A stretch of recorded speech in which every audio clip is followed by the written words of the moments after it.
Welcome to Your Personal Power Pod, a podcast about aligning yourself with the life you want.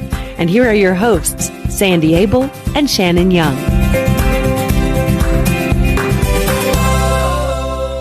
Shannon, how are you today? Sandy, I am excellent. How are you? I am great, thank you. I am really appreciating having power in our house.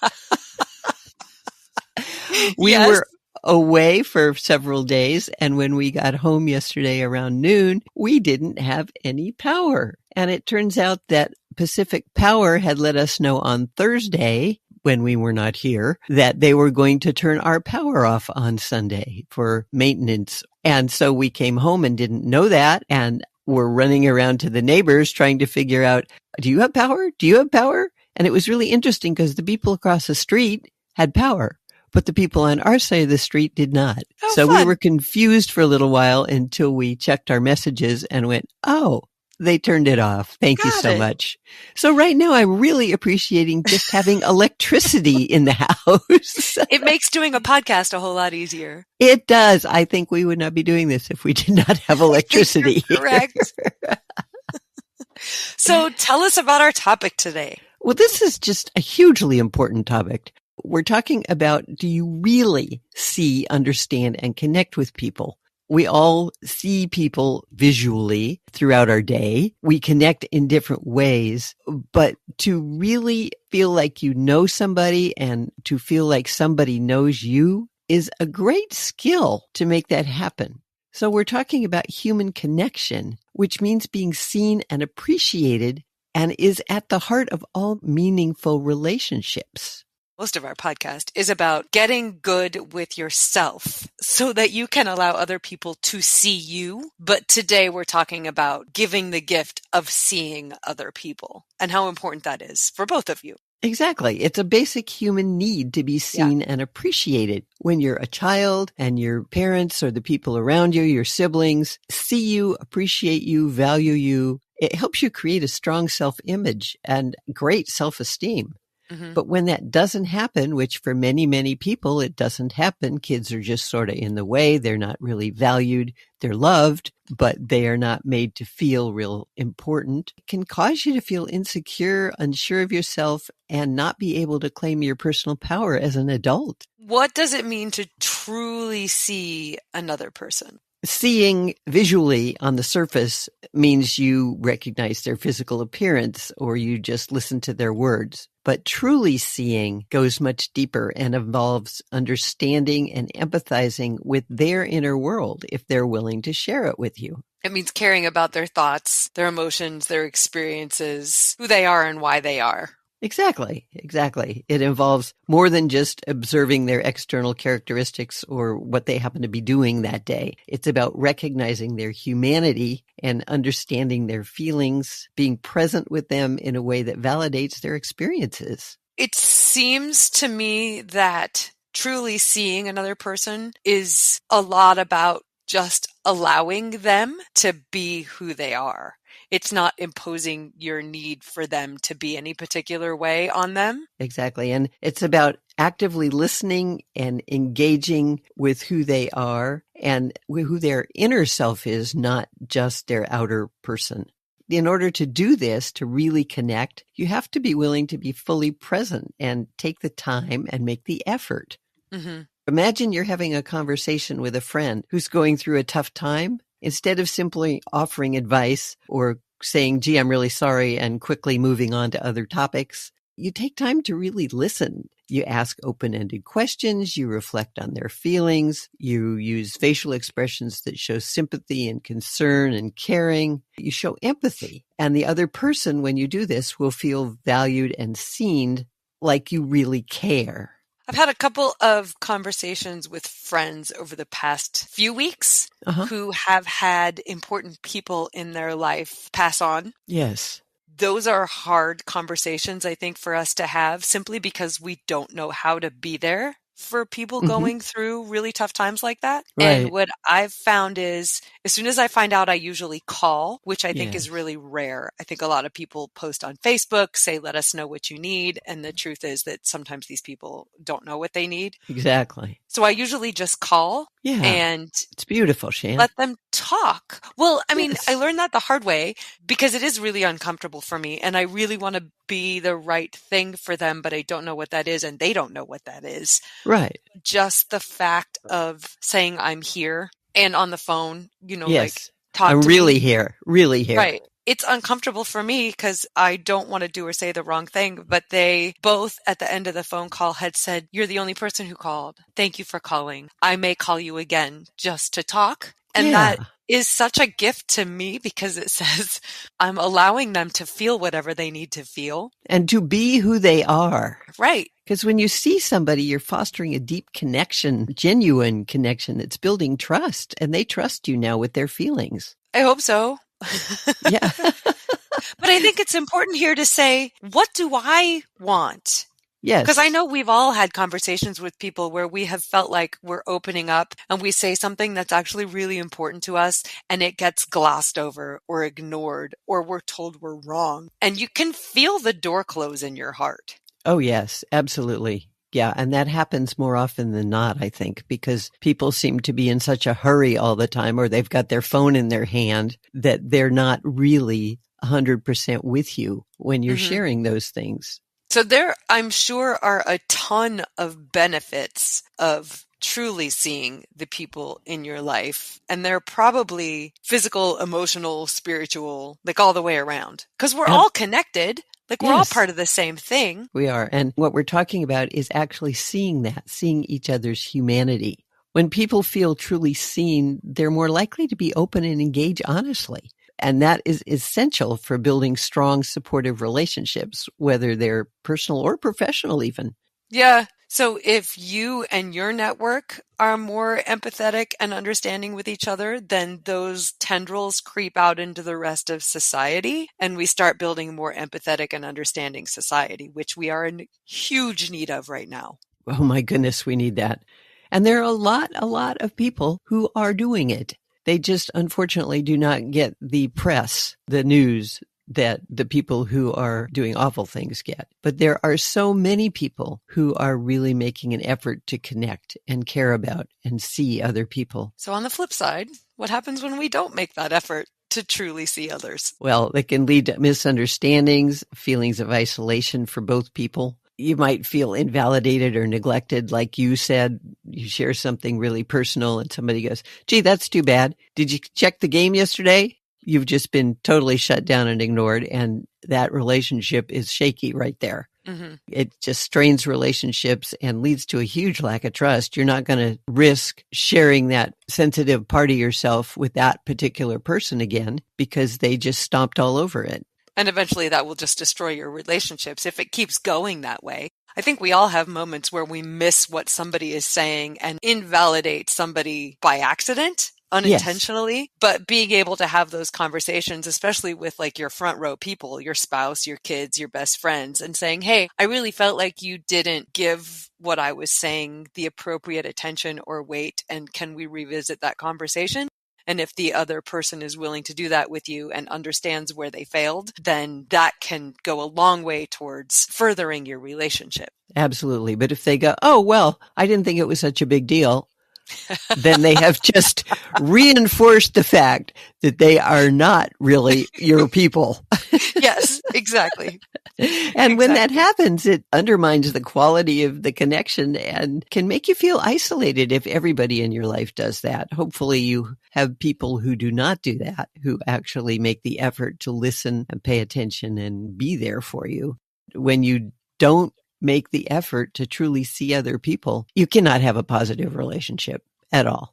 I feel like we need to touch on boundaries here because you can go through life seeing and being open and allowing everybody access and giving everybody access. Does that make sense? Yes, absolutely. And it's dangerous. Yes, you have to choose who you are willing to be open with You have to have some kind of trusting relationship before you allow yourself to be open and real. And the other person will earn that privilege by having shown that they're trustworthy, that they respect you, that they will value your confidences and be supportive of whatever it is you're saying. And if you have negative experiences with a person, it's not safe emotionally to be real, which is unfortunate. So it's up to each person in a relationship to make sure that they are willing to make the connection, to be there for the other person. And if both people are not, then yes, boundaries are very important. Mm-hmm. Don't open yourself up if you're going to get stomped on. Right. It starts with respect and respecting everybody else on the planet's right to be here and their inherent worthiness. Yes. And then from there, you can give them more of your time, attention, presence if they treat it respectfully. Yes. And it's a process. You start with something little. When I meet a new person, it's all very superficial. Hi, how are you? And then I'll ask a question. Where are you from? And they'll tell me their place. And then I'll say, oh, do you still have family there? And we're getting a little deeper. And if they answer, then I like, oh, wow, that's cool. What was it like growing up there? And we're getting a little deeper. If I respect what they're saying, they will eventually share all kinds of things that are pretty personal. People will tell you anything. They will. Because I don't judge. I don't Right. judge. I really listen. I really care. I reply to what they are saying. They get the sense, because it's true, that they're safe with me. I'm not going to betray their trust. When people talk to me, it's totally confidential. I just appreciate who they are and whatever it is they want to share or don't want to share. That's their thing.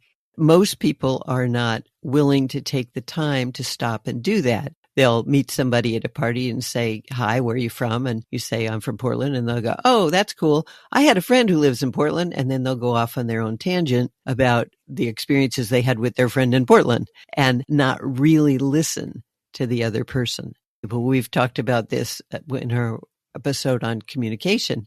In order to really connect with people and have them be seen, you have to give them 100% of your attention and not turn it around. And they also have to do that with you. And if they don't do that with you, if you ask a lot of questions and are very supportive and interested, and then they say, well, this has been great, I'll see you later, and they leave, you go, okay, well, I'm not going to trust that person ever.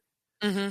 You learn a lot about somebody by how they do or do not connect and see other people. I don't always think that conversation has to be part of it too. Like, I don't think it has to be that you're one-on-one with someone. Some of the videos we see on social media these days, that's like seeing a mom at the grocery store who is overwhelmed, has her 5 kids with her. They're throwing everything out of the cart. She's frustrated. It's hot. And you just notice what she's going through. She's not aware of you at all. She doesn't know you're standing in the other line and seeing what's going on, or she's behind you in line. If you pick those things up off the floor that her kids threw out and put them back in the cart and say, hey, would you like to go ahead of me? You're obviously having a hard time. I'll do anything I can to make this moment easier for you. Yeah. And you can see the gratitude in her eyes. Yeah. Like, that is seeing another person. Yes. And maybe you haven't asked her a question. Maybe you haven't had any communication with her whatsoever, aside of noticing what's going on with her. But she'll remember that Yes. day and that moment and that you helped her. Absolutely. It's just really seeing and being kind. Because there's nothing in it for you, although there's everything in it for you. Of course. Oh my goodness. You walk away feeling great because you've been a good human being and you've helped somebody. And it always feels good to help somebody. Yeah. Excellent point. Thank you. So how do we get better at this?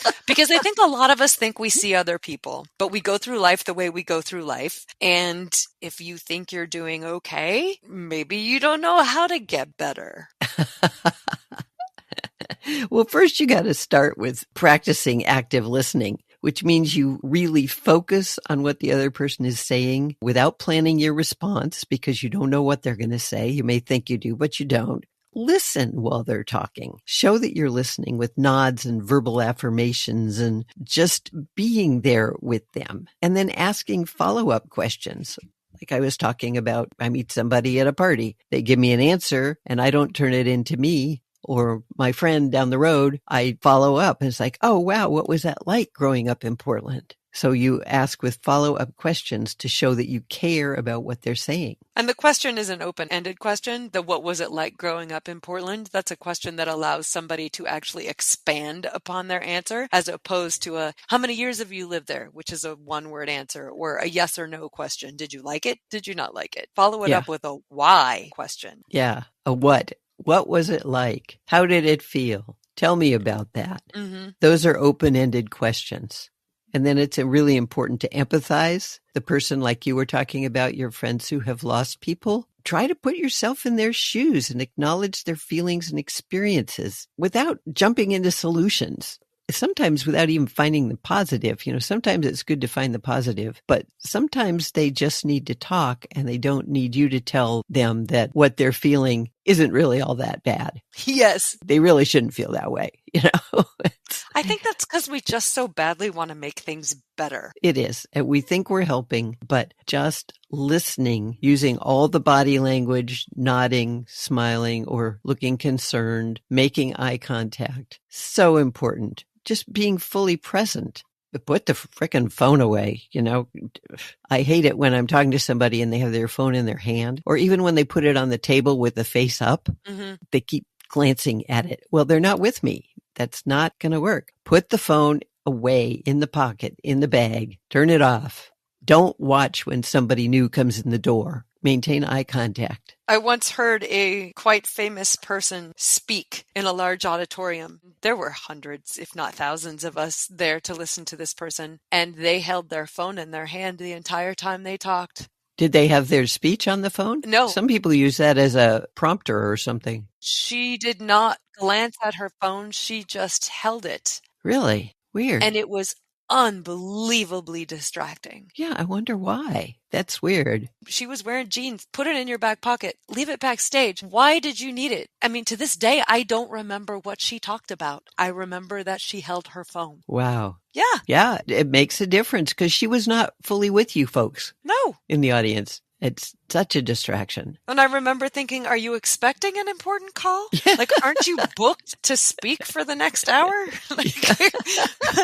I don't know. It was so weird, but I mean, her whole message got lost, which is really sad because I know she had important things to say, but she undermined herself because she couldn't make herself fully present for us. I bet she doesn't even realize that. Nope. I'm sorry you didn't get to hear the speech because you right. were distracted. But yes, phones have definitely come between people in the last 20 years. Yes. It's made a huge difference. And then here's a word we hear about a lot, validating. Validating and reflecting somebody's perspective. Yes. Basically saying, yeah, that's legit. Yeah. It's okay that you feel the way you do. I'm sorry that you feel the way you do. It's acknowledging. Acknowledging their feelings without a judgment. It's not, I understand you feel that way, but it's like, yeah, that makes sense. I'm sorry you have to go through that. And then if you're going to allow people to be open with you, you have to be trustworthy, reliable, responsible with their information, keep their secrets if they're telling you private things. You have to treat them and what they're telling you and allowing you to see with care. Always, always. Because you can't really see other people if you are going to go talk about them behind their back or not keep their confidence or just not be trustworthy in any way. Yeah. And the most important thing is to remember to keep your focus on the other person, not yourself. It's not about you. It's not about you. When you're trying to connect with somebody, it's about them. And hopefully at some point in the conversation, they will ask you about you. And then you can talk about you a little bit and then switch it back to them. I've mentioned in other episodes that your dad and I have been at parties where we have been talking to another couple and we spent a good 20 minutes just chatting with them about who they are, what they do, we know everything in the world about these people. And when we run out of questions, they sort of look at each other and say, well, this has been really nice. We'll see you later. That happened once. They didn't even know what our names were. They never even asked what our names were. Which is good because, I would not want to trust them with anything about me. Right. It just boggles my mind sometimes how people do not understand how to really see and connect with people. And you can't have a relationship if you don't do that. it takes energy Yes. to be fully present for someone else. I think a lot of us, especially in American society, are just at the ends of our rope energy-wise. Our bandwidth is wearing thin. We aren't realizing what we're giving our energy to and how it's affecting what we could be giving our energy to. And so Yes. if you're feeling lonely, if you're feeling disconnected, if you're feeling out of balance, I would challenge you to start putting more of your energy into connecting with people, allowing them to be who they are, asking who they are, being curious about them. Absolutely. That's where those kinds of interactions, especially if they're reciprocated, those will fill you with energy. They will. It's life affirming. It's Yes. very exciting when it happens. And before you start to share anything about yourself, make sure that they are trustworthy and that it's safe for you to do that, just like they will do with you. Yeah. It's important, and it's, I think, one of the things that we are really lacking, and it's a skill that, I don't know if it's disappearing, because there are definitely people who are good at connecting with other people, and you know them when you meet them. We've all been somewhere where we just started chatting with a stranger and left feeling like, I feel like I know that person. Right. You feel like you've just made a friend. Yeah. Because it's been reciprocated. They've really listened to you. You've really listened to them. You have both gained a lot from that interaction. It leaves you with a little bit of a high. Absolutely. And maybe it's the beginning of a great relationship. Yeah. It is a basic human need. Don't let your ability to connect with other people, your skills in that area, wane, because that's where you're going to find the most joy in this world. Yes, we all need to be seen, heard, and appreciated. And when that happens, you make strong and lasting connections. Or sometimes you don't. Sometimes it's just a moment. But I think your phrase life affirming beautifully sums it up, because it's being reminded, oh yeah, we're all in this together. We're all part of the same thing. Exactly. And the bottom line is that for you to live a fulfilled life, you need to claim your personal power. Take charge of your relationships by really seeing, hearing, and understanding others, and making sure that they do the same with you, and creating positive and uplifting connections. Thank you for always doing that, for letting my brother and me be who we are and seeing it and taking joy in it and celebrating it. Oh. You never asked us to be anything other than what we are. Well, you're an awesome human being, and so is he. And most people are pretty awesome. And you have done the same with us. And you do that with everybody. I work on it. And I hope our listeners will look around and find the people in their lives that they really, really want to connect with. Spend some time getting to know them. It will be fulfilling for both of you. And then tell us how you did it. Tell us how it made you feel. Tell us how your relationships have changed. You can do that on our website. Visit yourpersonalpowerpod.com. If you also want to suggest ideas for future episodes, please do. We love it when you chime in, and it really helps us to know that we're talking about things that matter to you. If you feel like reviewing our podcast, you can do that too, wherever you stream, or again, just visit yourpersonalpowerpod.com, click contact, and drop us an email. You can also visit and subscribe to our YouTube channel, share it with your friends and family, invite them to join. And if you want to learn about coaching and how it can better your life, you can contact Sandy at insidejobscoach.com. We look forward to hearing from you. And until next time, find your power and change your life.